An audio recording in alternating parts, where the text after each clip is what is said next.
chime in if you would like to as well. It's Chris and Janelle in the Morning Zoo here on 102.7 Mom FM and Hot Country Hits 99.9. In the studio with us, Adam Johnson from Safe Harbor Credit Union. How are you, sir? Good. Thanks for having me today. Yeah, thanks for being in here. And it's been a while since you've been in here, but we are happy to announce that we are keeping our feet to the fire, your feet to the fire, and going to be here every couple weeks to talk about different things that are happening at Safe Harbor Credit Union. And the team there, here's one thing I've always noticed. When I walk into Safe Harbor Credit Union, they're just happy people. I mean, they're just friendly people there at Safe Harbor. And that is the environment that you want your staff to, you expect from your staff. Correct. I think everybody wants to work in a fun environment. So I think we just try to create a culture there that everybody enjoys coming to work every day. And I think the happier they are, the better they are at serving the membership that comes in there every day. And you have a lot of great programs that we're going to be talking about over the next couple of minutes moving forward into 2024. Some maybe resolutions that people can put out there and say, hey, a New Year's resolution is to have a better checking account with better features, or how do I save more money? I'm sure that's a big one. We are seeing interest rates getting a little bit better out there, I think, at least from what I hear out there. Little bit. I think, a lot of that is just speculation that in 2024, loan rates are going to start coming down a little bit, which the negative to that is some of the deposit rates are going to start coming down, which right now we're offering some CDs that are in the fives. So when those CD rates are that high, that means loan rates are going to be high. So but we expect some of the loan rates to start coming down later in the year in 2024. And not to put a negative on it, but for 2023, was it a rough year for those that wanted to take out loans, buy homes, cars, stuff like that? I think halfway through the year, we expected some of our loan demand to slow down, but it did not. Okay. I think people just said, hey, I understand rates are high right now. I'm going to bite the bullet. I'm going to get a new truck or a used truck. I'm going to refinance my home. I'm going to buy a home. So surprisingly, loan demand did not slow down this year. All right. We expected it to. Some of it, we just did more commercial business our way. Commercial lender Brian Pyra was very busy at the end of the year. Okay. So surprisingly, with interest rates as high as they were, we still have had a very busy year lending wise. All right. And so Janelle, when you are ready to buy a home, you just go see the friendly people at Safe Harbor Credit I've been Union. looking, actually, and it's hard to find anything right now. It's hard to find really a home to move into, probably under $200,000 Exactly. right now. It seems like. Yeah. What's your advice, if you don't mind, we can stay on that topic for just a second.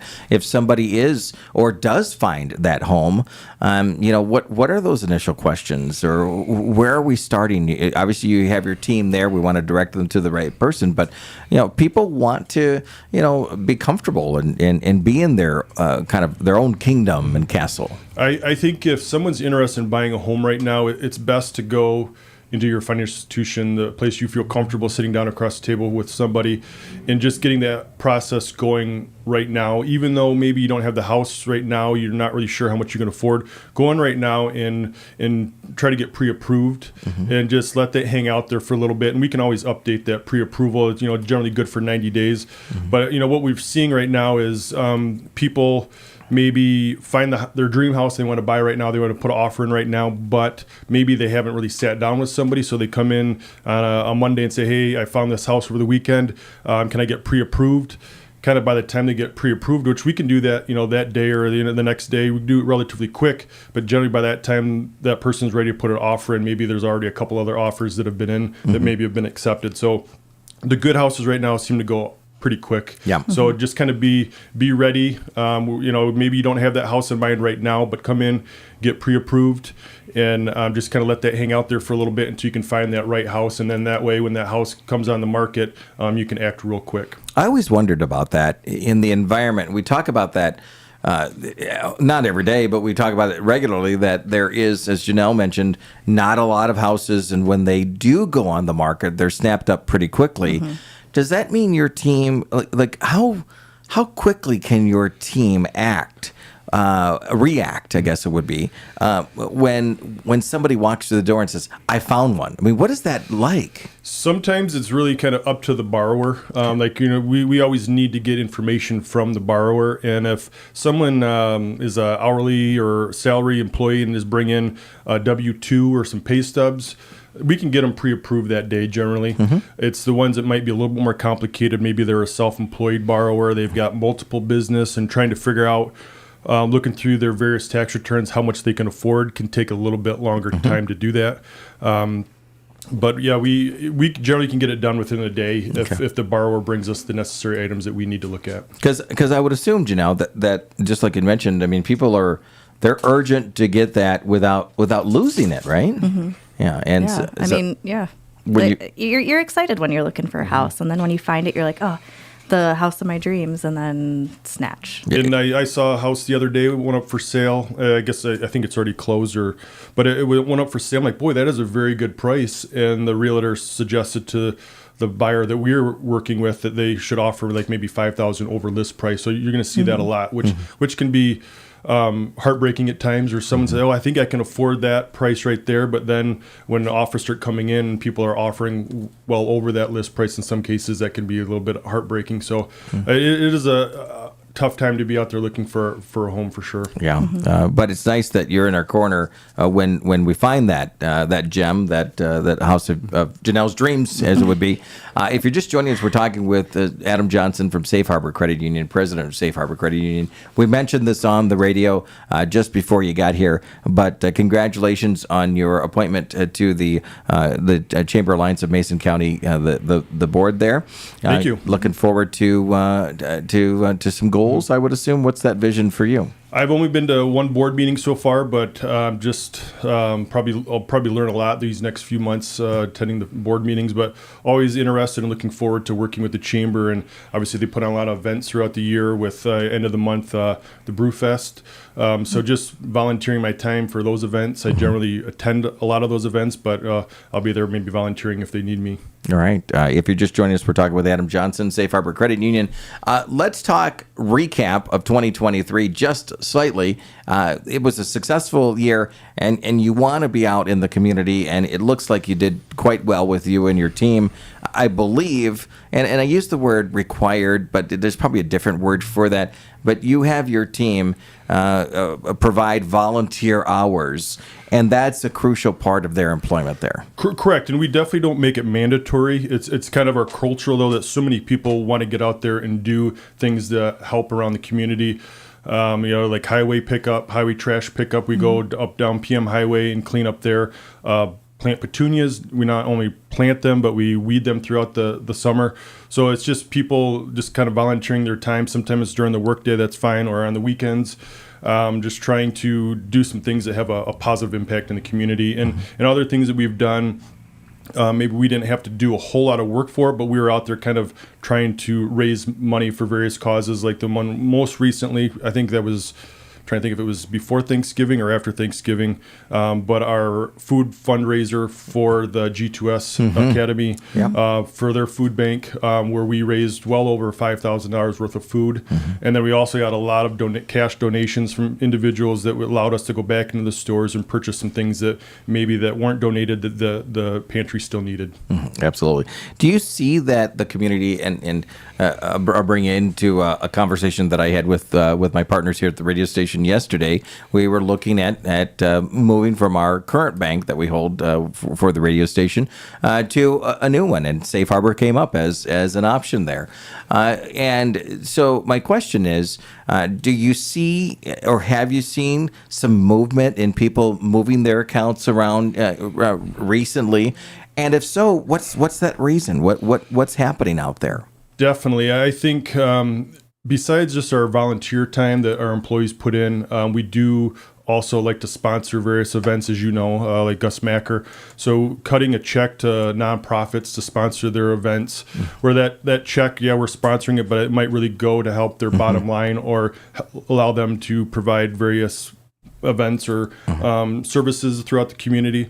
So when we do stuff like that, they definitely take note.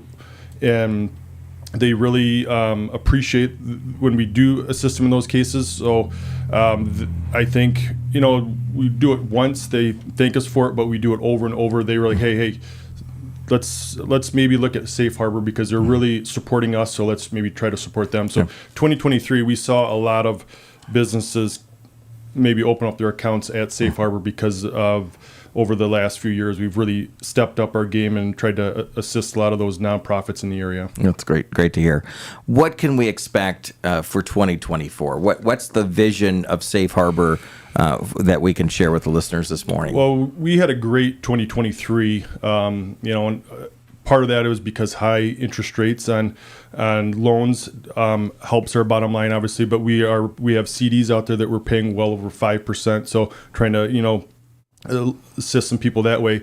But for our budget in 2024, we increased a few different line items where we use that for sponsorship dollars or just community giving, where we're not looking for anything in return. We're not looking for our name on something. We just want to help you. So here's a check to assist. So we've increased those line items for 2024 just to try to help more and more individuals or more and more nonprofits out there. Well, because with the credit union, I don't know, Janelle, this is with a credit union, it's member owned, and so that really goes back to those members are truly giving back to the community by their contributions into the credit union. Correct. We've had a lot of fundraising events where it wasn't just Safe Harbor employees that were trying to contribute. We were out there trying to get some of our members to assist, and they were 100% on board. So it was nice them coming in, whether we had bake sales or other things that we were maybe raffling off, and they came in and donated money,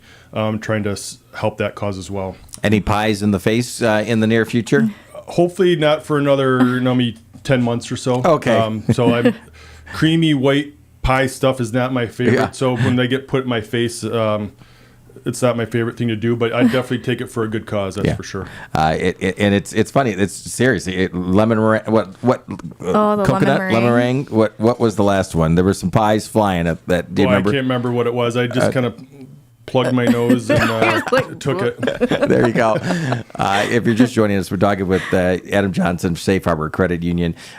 Before we wrap up this morning, two-part question. Anything that we forgot to talk about would be my first question. I guess one of our biggest events throughout the year is Blessing of the Boats. We partner with Langton Bay Brewing Company, and we've kind of moved it last year to Waterfront Park, which was a great venue, live music, obviously Ludington Bay beer there, but each year we pick a nonprofit to help try to raise money for. Last year it was Friends of the State Park, and we raised well over $10,000 for that cause. So I don't think we know yet if we do. I forgot what Jen told me it was. We're not quite sure who the recipient's going to be this year, but that's our big event that we try to put on each year to just try to help some nonprofit out there. All right, and we'll obviously be involved with that, updates as we get closer. And we were there live last year with some updates, and looking forward to that. When does that come around again, time-wise in the year? Should be sometime, I don't know if it's like the weekend before or after Gus Macra. I think. Okay. I can't remember. I think maybe later in the summer. Yep. Later in June, I think, after Gus Macra, I believe. All right. So we'll connect with you in regards to that. And then my last question this morning is, what's your message to the community about Safe Harbor? If because a lot of people, and we know this, they don't like to change, right? And it's like, hey, I've been with that bank or with that credit union for a long time. What's your message to them this morning? Probably, I think we're just here to serve the entire community, whether you're a member or not. So if you have questions or concerns about your finances, but you don't have an account at Safe Harbor, feel free to still come in and sit down and talk to somebody. You don't have to go open a checking account to sit down with somebody, or maybe you've like to consolidate some debt, but you're not really, and you're not a member at Safe Harbor, but you still want to sit down with somebody. We're definitely willing to give you some guidance, even though you might not be a member or plan on being a member. You can still come in and sit down, and we're looking to help you. Talking about someone trying to buy a home. Some people need to maybe plan a year ahead before they buy a home. So we sit down with them and just try to help them maybe consolidate some debt or pay off some debt quicker, so it makes the house more affordable. And people come in all the time, and maybe they're not members yet, but we definitely still want to help them out. So we're here to serve the entire community, regardless if you're a member at Safe Harbor or not. That's great information. And then in the future, I think it would be fun to gather some questions, because with Janelle being a mom, we've talked on the air about her kiddos having an account at the credit union, and there's some benefits there, and maybe some questions that we can have you answer here in the next segment or the future, if that's all right. All right, Adam Johnson from Safe Harbor Credit Union with us this morning. And if you missed any of the segment, you can check it out right there on our Facebook pages, either the WMOM Facebook page or our Hot Country Hits Facebook page, also our YouTube channel too. Make sure you do that when you get a chance. It is 9 o'clock. Let's break for news and weather here on 102.7 Mom FM and Hot Country Hits.